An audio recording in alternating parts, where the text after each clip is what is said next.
Disclaimer. Today we're going to be talking about physical intimacy. We would recommend to watch it first to make sure that what you see is something that you can make a judgment call on sharing with your kids or not. Screen first. Screen first. All right, always. so let's get into this. You have to watch this show. It's called Naked Attraction. Have you heard of it? No. Okay, so it's dating show with a twist. So like the match game, right? Sure. So what they do is they have a group of contestants, and as they ask questions, they slowly raise up the shade that's covering them, and they're fully naked underneath. So they go up, right? Like she'll ask a question and they'll go right up to the waist, and then you see all these guys' penises, uncircumcised, circumcised, fur, it's nuts. And then they do the same thing with a woman. I don't know about you, but I have not seen so much variances in vag and penises. You can tell with the women who got boob jobs and who didn't, or like they're just like the nipples are different. So it's like crazy. Like there's color assortments of nipples, areolas that are like from dollars to dimes. It was fantastic, but you gotta watch it. I love it. Where did you go?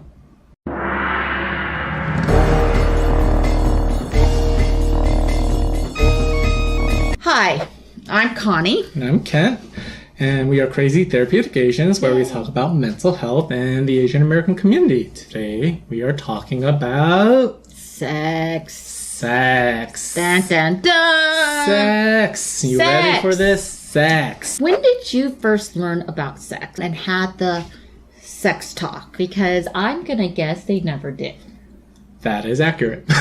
Never did me. Right. In our community, sex is not talked about. It is a taboo almost. I'm just saying most would say they were not talked to about sex. It's not like an easy topic to talk about by any means. Absolutely not.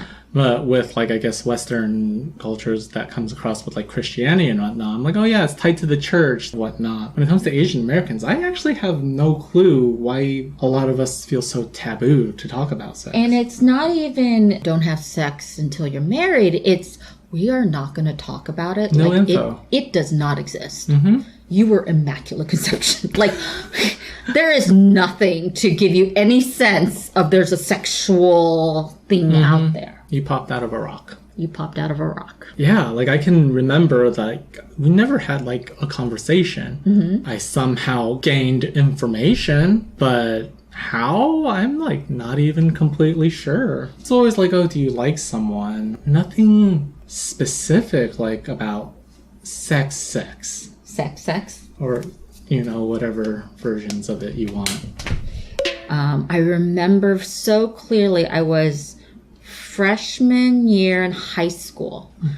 And there's this yellow pamphlet. And I would love somebody to find this yellow pamphlet. And it was like a little brochure book. It's about this big. It says, where do babies come from? My parents definitely gave it to me. They gave it to me, and I remember just reading it. And not only they had diagrams and pictures, nothing really like clinical diagrams. Clinicals. Yeah. My favorite was a picture of Michelangelo's David, right? And he's standing there, and they did arrows to testicles and penis, and I couldn't tell because it's marble, right? And I remember sitting in the back of my parents' car, and I was just reading it, and I'm like, where is the testicles? And I asked my mom, and my mom just like going, Connie, shut up. You know, she's like pushing me in the back, like, I do not want to talk about this. We did our part. We gave you the pamphlet. Read on, or we're done. That was a great pamphlet. I don't think, but it was so medical. I didn't understand the emotional stuff about sex. When dial-up was a thing, I remember like getting real curious and having to sneak up in the middle of the night to run a loud-ass download modem to check out some porn and figure out what that is. And like, I don't know exactly what I was looking for, because I don't think at that point I even knew like what sex was. I just kind of knew that like when like I was curious about this stuff and I really wanted to look into it, but I always knew it was wrong. Right? Yeah. It's all shame and guilt. Shame and guilt. The shame you said about sex. it grows with us. And even though, we're in a modern society, and I love talking about sex, there is that shame of who do you talk to about it? And one of the other things is statistics on Asian Americans getting tested. A lot of Asian Americans do not get tested for STDs because there's a shame that goes along. It's connected with sex, so you can't. And you can't walk in and say you have sex. Yeah. So today, whenever you're watching, if you're on dial-up, we're going to talk about how do you talk about sex with children, and what are the dangers of not talking about sex with your child. Not everyone obeys the same rules regarding sex talk, and there is usually no sex talk a lot of the times. And so it's really hard for me as a parent. I'm having the sex talk for the first time with no basis of it from my own family. I have very strong views about how I would talk to my child about sex. Side note, what I believe in talking to my kids is not what I recommend for everyone. But to each their own. For you, whatever you feel very strongly about, that is what you try to model and share. I believe the sex talk is modified per age group and grade. So for me, when my poor daughter, my daughter was if you're watching, my feminist mom, she'll tell you that since she was little, vagina, penis, testicle, I don't know why I pointed to testicle there, breasts, like she would have words that she would call them, it's euphemism, easier, like woo-woo, pee-pee. Yeah. But I always use the actual scientific words because it destigmatizes it. When you hear it at an older age, you kind of get cringy, but that is part of who you are, right? We all have these parts in us. I even say balls. I go, people call them balls. And she's just like, oh my God. For her, if I said vagina, she just rolls her eyes. She's like, I know. People call it this. And I go, it's a vagina. I'm not saying euphemisms are bad by any means, but it is helpful to normalize it for them. Some people are born with penises, some people have vaginas, some people have boobs, some don't. Right. I think one of the things we get caught up on, you feel like if you say those words, it becomes sexual. What is it? Our meaning behind those words, right? What we connect them to. What we connect them to. Just saying the words isn't sexualizing the words. The parent who are feeling those things. Absolutely. Your kids have no connection to those words. If they're that young, they don't know what sex is yet, and they have no further meaning. Our discomfort in talking to them about it is our discomfort. The next part is as they get older, they have questions. You get where do babies come from a very young age, right? And I am not saying pull out a little diagram of where babies come from to your 5-year-old. No. But you can have appropriate conversation. Many times when it comes to children, and my own, is when she's 5 or 6. I would tell her when mommy loves daddy, or, when you love someone, you want to have a baby. And many times we feel like they're going to ask so many more questions and they are satisfied. They're done.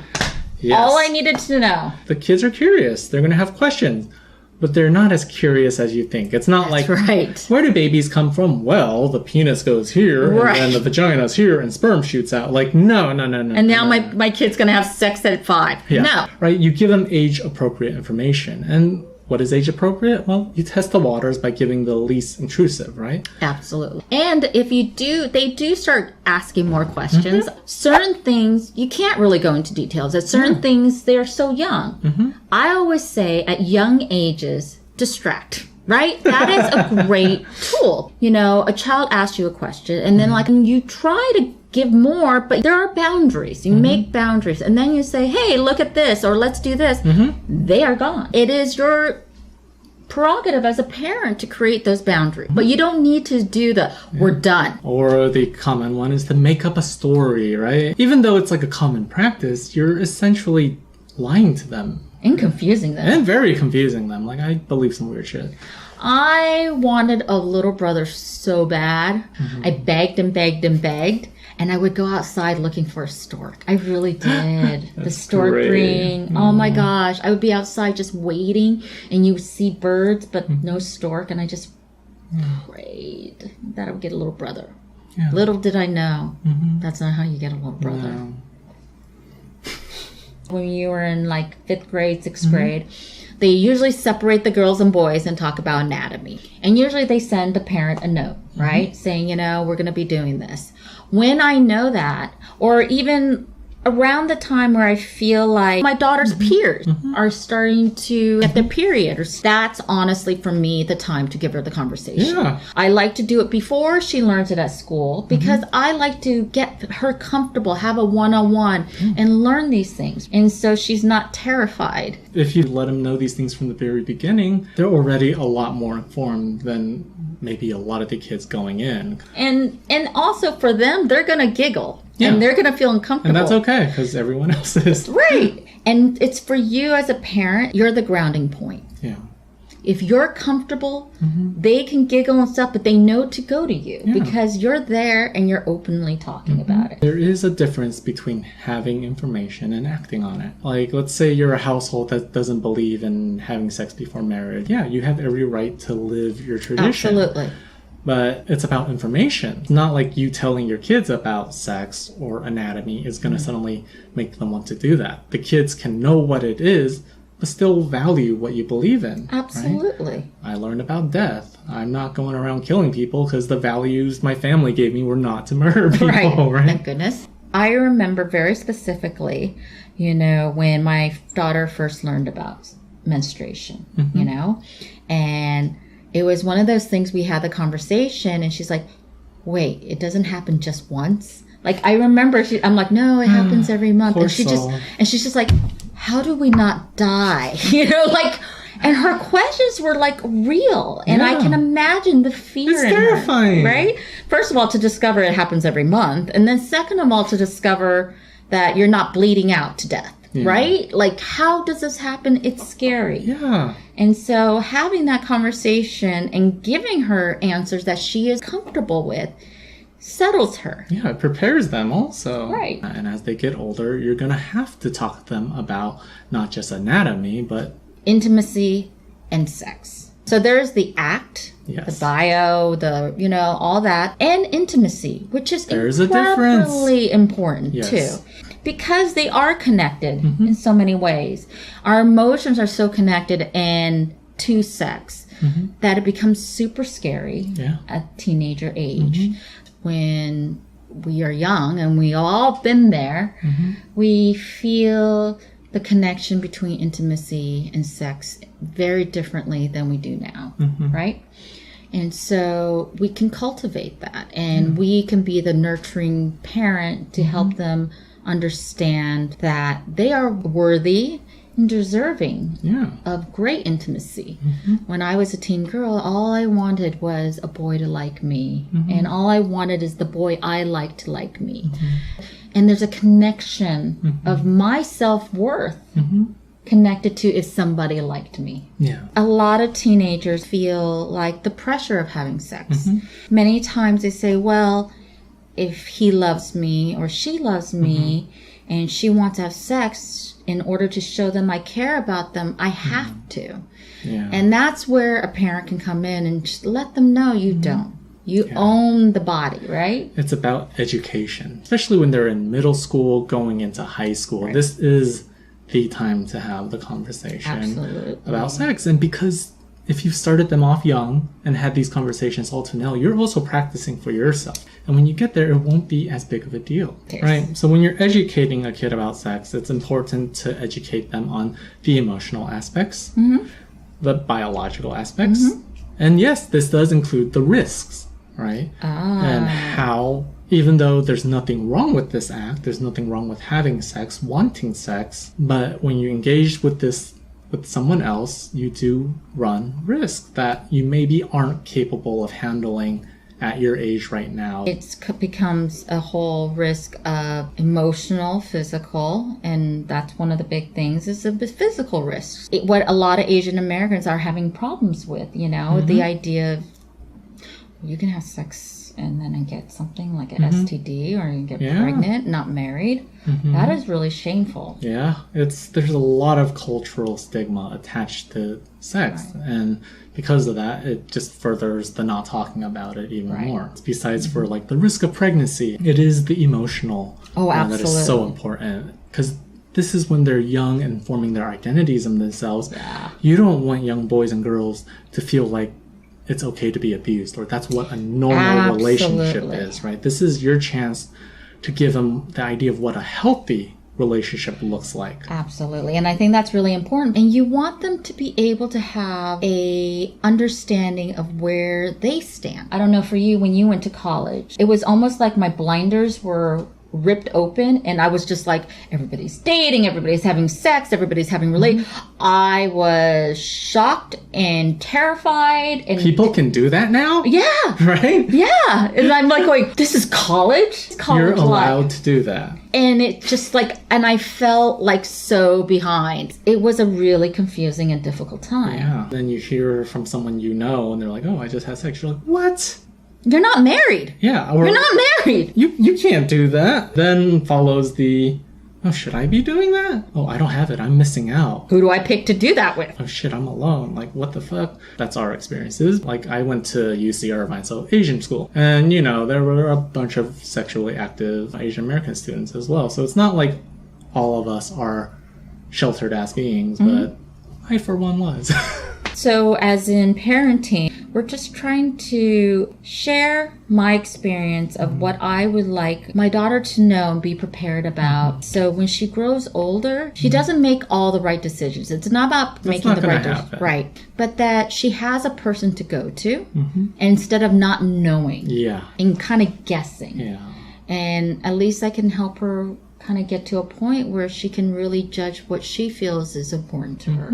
To me, it ultimately comes around to wanting to protect and foster your child into someone who can survive in the world. Absolutely. Right? And that's kind of where it started, right? We don't want them to have sex or talk about it because we're afraid of them going out and doing it and then maybe having a baby or getting hurt and not being able to take care of them. raise that baby. Oh, exactly. God, so it's huge. You want to protect them, but it's just your kid's body are going to change. Not every kid changes at the same pace, but what they know and what they feel is going to affect them regardless. And when they go to school every day and they have different people around them reacting in different ways, they're going to be very left out of the water, and they're going to do this exploring whether you like it or not.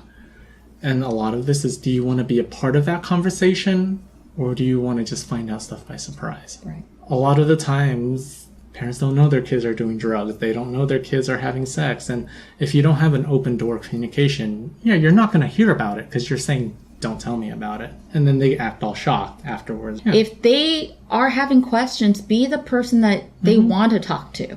Knowledge truly is power. Then give them the knowledge. Have the knowledge and not have to use it, right? You can know about condoms, sex, and all that without having to have sex. And if they so choose to, or something happens and they decide they want to, at least you've given them that information, and they will try to do it in the safest way possible. I always say to my daughter, I go, look, I don't want you to have sex before you turn 18. I feel like at this point, your heart is so connected that I don't think, honestly, as your mom, prepared. And there are consequences with those choices, right? And so for me, I do tell her that. So you can tell them your morals, but you can also tell them why. And I think that's really important because then there's a conversation and it's not, oh, I'm not going to tell her anything then. All right, time for self-care. Self-care! Okay, so I think a lot of you guys know about Marie Kondo, and if you haven't... I haven't. You should. I love her. I'm like a fanatic. Marie Kondo wrote a book, a bestseller book called Tidying Up. And Sparking Joy. It's fantastic. And then they came out with 6 episodes of her series called Tidying Up. And it's about how she cleans up her home and organize it to create joy. And how it does. And it's a philosophy. And so I have to admit that I started doing that, got rid of things that didn't spark joy and kept things that did. And I realized for self-care, Self-care isn't always doing things you quote unquote enjoy. Self-care is doing certain things you need to do in order to take care of yourself. Okay? So that's including sometimes when the laundry piles up, right? Self-care is doing the laundry and getting those folded and getting those in those drawers because you deserve to have clean laundry. Self-care is getting a good night's sleep. Not always can you, but eating breakfast. Like these are things that minor things that we don't do all the time that are important things of self-care. The act of doing it may not be pleasurable. Right. But the end result generally is an overall increase in your sort of positive feelings about yourself. It just reminds me of like going to the gym. Some people actually enjoy it. I fucking hate it. That's why I look like this, you know. Body shaming. I'm sorry. I was about to say, another subject. Bad habits. But yeah, like I don't really enjoy it, but if I go and I like get physical, move around, I do feel better afterwards. And same thing with cleaning. Like, cleaning. But after the fact, your sheets are folded and your place is clean. You're like, oh, I feel better. Right. Like, Absolutely. reward yourself. This as an aside, we are not talking to those of you who already, I would say, borderline compulsively clean, keep things organized and do all that. For you guys have an alternate sort of homework assignment for self-care, and it's to let shit become a mess. Enjoy. Let go of that. You deserve to not be a robot whose life is just cleaning. You also deserve time to let your home be a home, something people live in and interact with.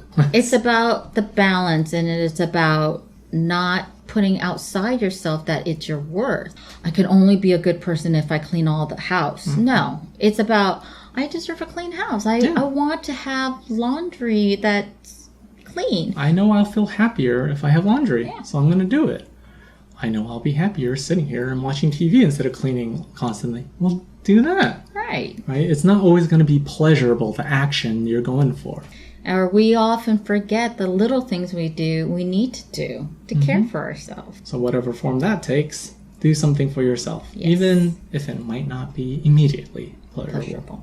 Well, I hope you guys enjoyed our first episode about sex and basically talking about how we would like to talk about sex with the younger generation. And super thanks to those of you who are actually still watching and made it to the end of the video. Dun, dun, dun. I know for some people they probably are like, oh god, no.